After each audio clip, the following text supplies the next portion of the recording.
Termoidraulica Susin. Se compri una caldaia, in omaggio il condizionatore. Termoidraulica Susin a 0 branco.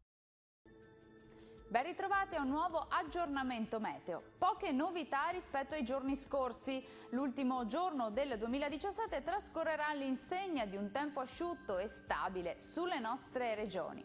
Nel dettaglio, sul Veneto al mattino possibili foschie, nebbie e nubi basse sulle pianure meridionali della nostra regione, più sole invece altrove, più nubi col passare delle ore ma senza altre conseguenze.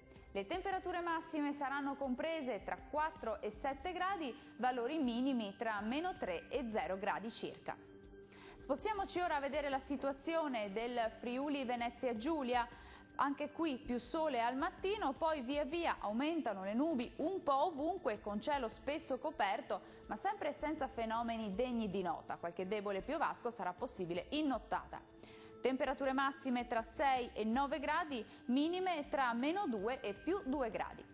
Concludiamo infine con uno sguardo alla situazione del Trentino Alto Adige. Prosegue il bel tempo asciutto e stabile su tutti i settori, ampio soleggiamento sulla nostra regione, con il cielo che si presenterà sereno o al massimo poco nuvoloso. Le temperature massime saranno comprese tra 8 e 9 gradi, minime tra meno 3 e più 3 gradi. Il mare sarà quasi calmo sulle coste, poco mosso al largo, i venti deboli da nord-ovest. Dal meteo per ora è tutto, arrivederci!